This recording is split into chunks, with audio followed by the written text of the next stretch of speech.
Ay mga kasyet, hoy, kahapon ganap nga yan at yung dough na ginawa ko, yun yung ginawa kong mini pizza at mini cheese bread sa mga alaga kong aesthetic o sa mga amo ko na hinati ko kasi hindi naman sila matatakaw.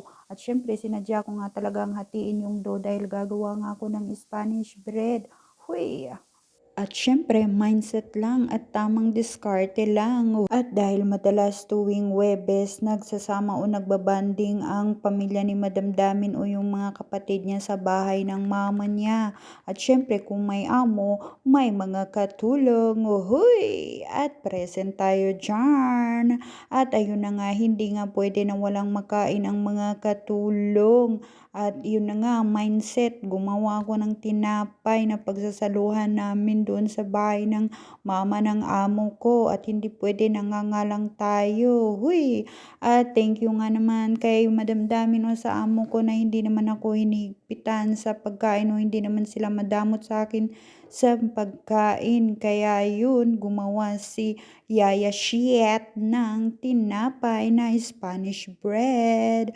At kung nakikita nyo, wala kaming mga perfect na gamit sa paggawa o sa pag-bake ng mga tinapay. Kaya kung ano lang ang meron, yun lang ang pagtsatsagaan. Diskarte lang yarn. Huy!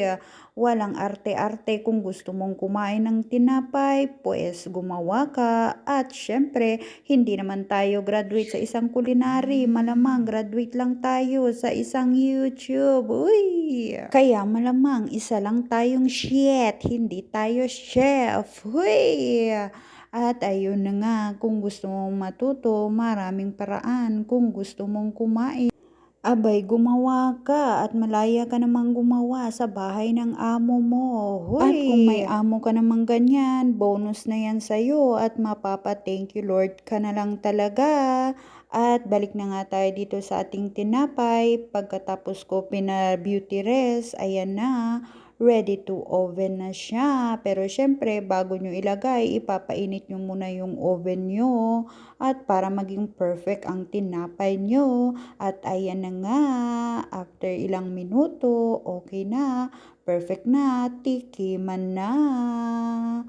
Huy! Thank you for watching, guys. God bless us all. Bye!